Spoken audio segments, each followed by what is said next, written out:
Hey, good morning. It's Gerry coming to you from Rythmia Life Advancement Center in Guanacaste, Costa Rica. It's a wonderful day here. I'm coming to you today from my workstation, not my living room, because I want to show you some things. What's Rythmia? Rythmia is a life advancement center in Guanacaste, Costa Rica, and we specialize on something called a soul merger. Which is putting people back together that have a fractured or splintered soul, which is almost everyone. And we're really good at it. We are the #1 rated resort, customer rated resort in the world on TripAdvisor with over 1,200 reviews. Our claim to fame is that 95% of the people that come here basically walk out of here with this miracle.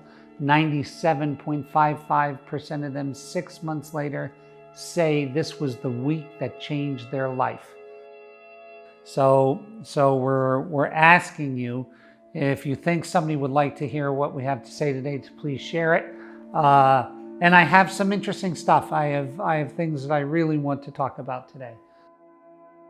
First thing that I want to say is that what's happening in the world is a return to the truth. So every time the universe balances itself, and it does it through all kinds of things, it's not only viruses and flus, it balances itself all the time. And the mother can be a mother. So if we don't listen to her, she gets stronger and stronger. There used to be a commercial in the 70s, not for anybody who's that old. I know that I'm not that old. I was told about this commercial. I never saw it. It's kidding. I see it all the time. The commercial used to say, it's not nice to fool Mother Nature and the nature get wild. Well, that's kind of what's occurring, right? Because we're being called back to the truth. Everybody's called back to the truth of what's going on in the world. The things that are in the dark are going to be exposed in the light. Everything is starting to happen. Everything is starting to come back to truth, right? In order for us to experience truth, we have to say it to ourselves. We have to talk about our own truths, our own shortcomings, our own places where our own blind spots, our own erratic behavior or repetitive soft behavior. Whatever behaviors that we have to call out. How does it work outside of ourselves? We have to be aware of what the truth is. See, until as a company, as a country, as a community, as a family, until we can all agree on what the truth is about the conditions precedent, there's not too much more that we can agree on. And we have to get to the point where we can agree on the conditions precedent. So let's talk about corona. Let's start with coronavirus, and then let's go into how things are with us, right? So coronavirus. Well, I don't know why. So if I were to tell you that I knew why, I would be lying. But I know that. I know what. I know what is happening because I'm a student of math. I understand. It's not even. This is a visual student of math. That I understand where things are going because I look at graphs. And this is something you should understand as well. So let's first talk about what it is today and how it should be affecting our lives, and then what to expect in the upcoming Roaring 20s, which is what is right around the corner, the upcoming Roaring 20s, of a time of huge expansion. Because when you pent something up, the opposite side of that is expansion. It's just the way it is. So let's first talk about the coronavirus. So the first thing that I want you to see is this, and to take notice of, is that in April, this is the world graph, the daily cases went up really sharply and were in the 80s and 70s of thousands cases. And at the same time, in those times in April, the death rates were 8,000, peaked at 8,000 a day. Now what you have is, this is the world, you have times 4 many cases, and you have a death rate that's actually shrunk. So that is something that has crossed. So what the next thing you're going to see is the new case number shrink, because it's cooked. It went this place. Now, if you look at the United States and you see that in April, the cases were 27, 30, 25, 32, 34,000, the new daily cases. And in April, the death rates were way up here. Now you take a look real quickly, the cases have tripled and the death rate has shrunk and is going to shrink again. If you just look at these graphs, you can see and you can predict out what it's going to look like here. And the truth of it is that September, October, this thing goes away. So if you take a look at that and you're a student of math and you're paying attention, why is it such a big deal? First off, the virus is absolutely real. I don't want to get it. And I'm 57. I don't want to get it. It is real. Is it as big of a deal as people are making? That's something you have to see. I know this, that it's already over. That it is over except for the crying. So if you take a look at those charts, you can see where it's going. It is over. As a matter of fact, it is my belief that by the time the vaccine comes, most people will decline it. I really, really believe that. I believe that that's where this is going. And you can see if you look at graphs and you pay attention to math. So yes, it was a terrible thing. It could have been a Spanish flu, but it acted differently. It's acting differently. So the end is already here. Your chances of getting it are so incredibly, your chances of getting deathly ill or dying from it are so incredibly slim, especially if you're under the age of 55. It is almost non-existent. So we got to keep that in mind. Okay, so now we know that that's the truth. That's a conditioned precedent. What else has that brought on? What has it stirred on? Well, you have a lot of opposition, a lot of separation. You have vaxxers and anti-vaxxers, Pizzagate believers and non-Pizzagate believers, pedophile believers and non-pedophile believers. You have socialists and capitalists, you have Democrats and Republicans, and now it's getting really confusing because it used to be that one person who picked these things was all on one side. Now they're stemming sides, which is a very good thing. That's the sign that people are waking up. In other words, they're taking a look at these people are right about this and these people are right about this, these people are right about this and these people are right about this.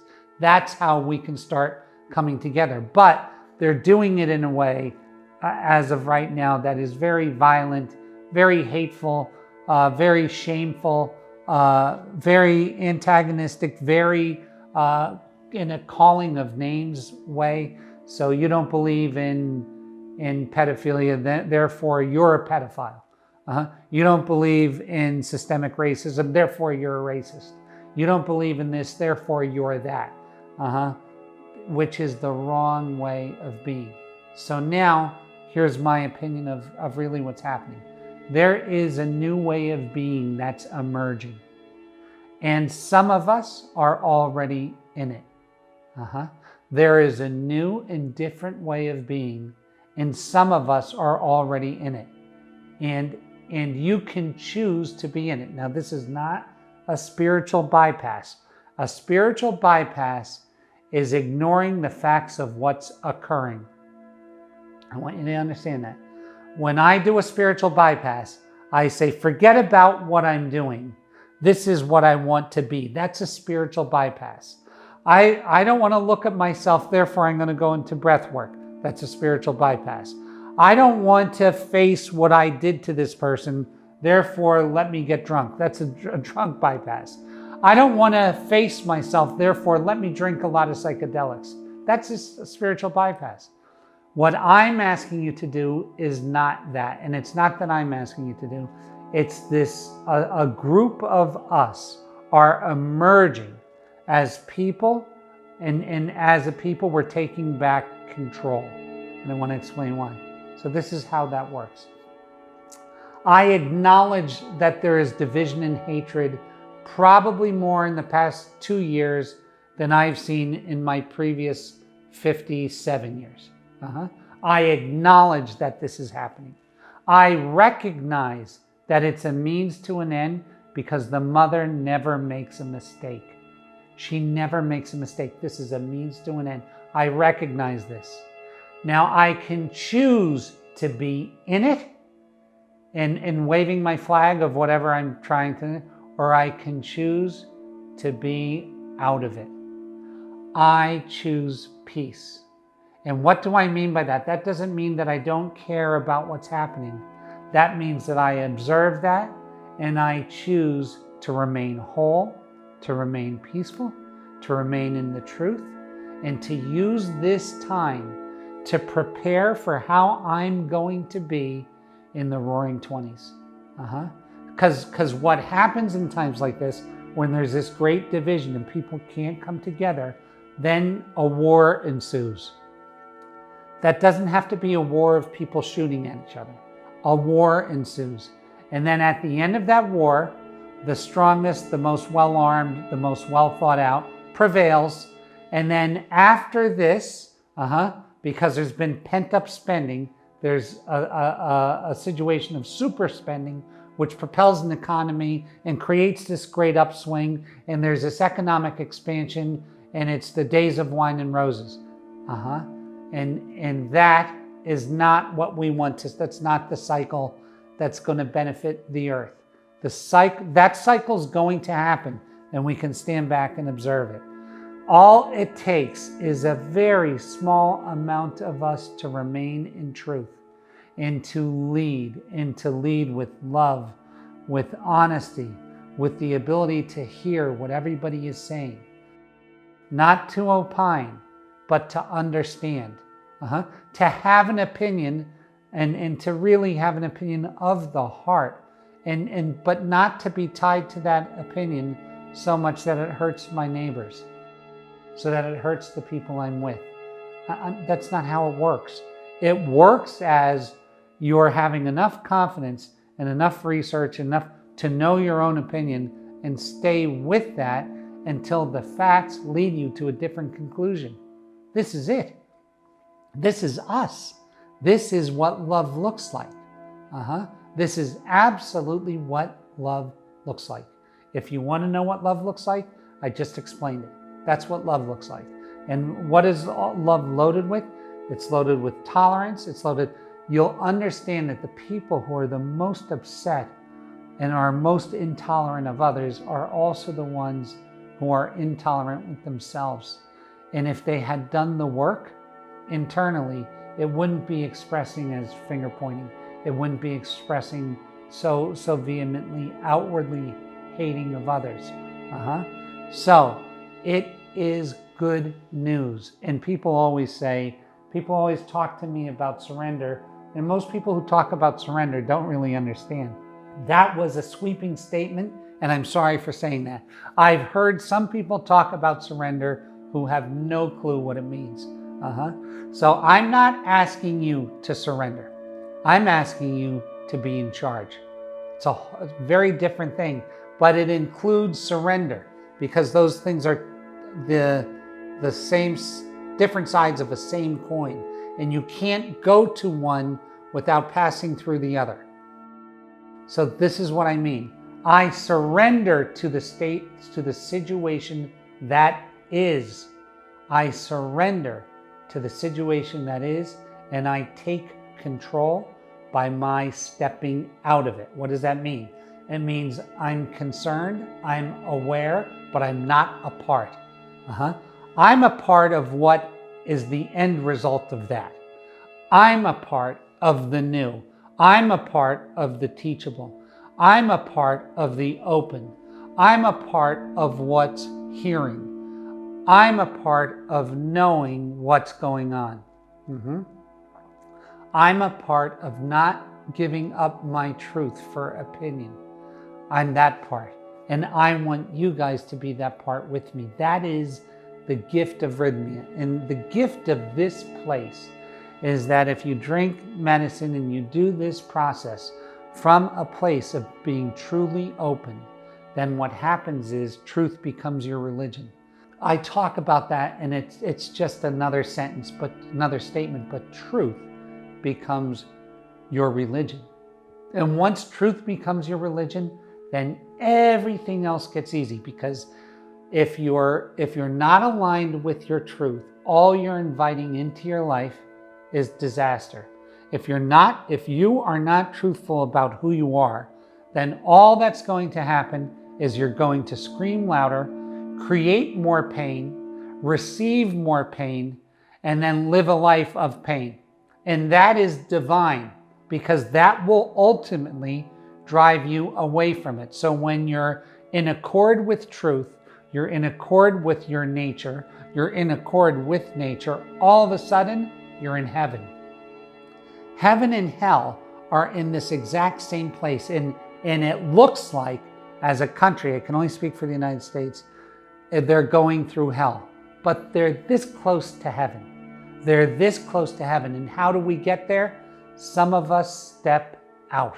And I don't mean some of us like I'm going to tell you this. I am not a spiritual guy. I'm a cheerleader for a plant. I am not a thought leader. But boy, and I love life. I grab life. I'm not a monk that sits in the thing and recites the Bible or does the beads or chants all day. I'm not that guy at all. But I am someone to recognize the truth. And I am someone to recognize time is against us in this go-around, right? So I want to use every minute of it to enjoy life, and not enjoy life by like having orgasms all day. I don't mean that. I mean truly to be content with life, to be in something and be real and be experiencing love, experiencing truth, experiencing joy, experiencing contentment. Beautiful, beautiful things.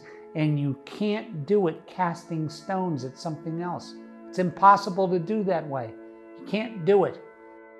It doesn't work. It just doesn't work. So, what am I asking you to do? I'm asking you guys to step out and to really, really, really be in truth yourself with what's going on. So when we talk about what's going on, a lot of times we say, well, what is the truth? I don't know. All I know is the math of the virus. I don't know if this is a Democratic thing, a Republican thing, was done in a lab, was from someone eating a bat, and I don't give a French flying you know what. It doesn't matter to me. What matters to me is I see the virus and I'm not afraid of it. I don't want to get it, but I'm not afraid of it. It's not going to kill me. What I am concerned about is how we're treating each other. What I am concerned about, or what I am anxious about, if I am anxious, is how quickly we can get through this. And I'm going to tell you that it's always darkest before the dawn. The shortest way out is through, and we are almost there. If you get through this on the slope, and what I mean about that is on the slope, you fight, win or lose, and all of a sudden, happy days in economic expansion, and you don't get anything out of this, you miss the whole thing. And I'm not expecting the majority of the people to get this, but I'm expecting you to get it. And we can choose today to start to remove ourselves from it. I don't want to use the term New Earth, but to put us in a new way of being. The evolution, the revolution, evolution, or the evolution, revolution, whichever one, to be the part of this thing, then guess what? It's already over. It's over in my heart. It's done. I hope it to be over in your heart. And then for some of us, not all of us, because you cannot get everybody to respond in the same way. It's not how the earth works, right? The earth works by polarities. There's light and dark and gravity and anti-gravity and all these different opposites. I'm asking some of us to lead. Some of us to lead with love. And that is what Rythmia is about. And that's what being a Rythmiaite, if there is such a thing, is about. And that's what you're being called to do. So I would love to see you here. Now, if you're in the United States, it's over. I mean, for all intents and practical purposes, from a math standpoint, it is over. Unless you're 80 years old and have multiple morbidities, it's a very scary thing. If you're not, it's over. And now we're starting to get back here. So we have this, and then the elections, and then it is over. And this is the way it's going to be. So we are near the end. And I want you to come to Rythmia. So, and if you've been here, I want you to come back, because I actually believe in a vision that this little place and the people that come here are really, really, really doing something in the world for the mother. I want you to come here. I want you to come back. I want you to enjoy it. When do I think it's going to open? Sometime between now and November. I'm hoping it's September. I'm hoping it's, the 1st of September. But I don't know, and I can't control that. But what I can tell you is once it does, please come back and please be in this peace and this love and this joy, and you are in control. Once you've surrendered, you're in control. Once you've surrendered, you're absolutely in control. What a beautiful thing. So you're at choice for your happiness. You're at choice for your peace. And some of you are saying, well, it's hard because every day on the TV. I get it. You should see down here in Costa Rica, families not eating. And I mean, it's hard. But you have to. You have to. Because you are the answer, right? You are the answer. And you can either be part of the answer or you can be part of the problem. I'm asking you to be the answer. It's good stuff. So I can't wait to see you. I hope it's sooner than later, and I do have a piece of good news. Once you do come back, you're coming back to newly renovated and remodeled rooms, because that's what we're doing in our downtime. We're renovating and remodeling. So we want to see you here. I can't wait and I have to tell you, I have the greatest job in the world. I get to see the most beautiful people come in and out of here every week, and it is a joy. It's its own reward. This is heaven, and I want you to come and experience it. I cannot wait to see you. So if you can take this little talk that we had and share it, it can only help people, because it will speak to someone's soul. 99 people will look at it, or 100 people will look at it, 80 people will say, this guy's fucking nuts. 20 people will say it's worth looking at, and a few people are going to catch it. And all we need is a few people to catch it and to catch it and to touch, and it goes. And that's all that we're doing.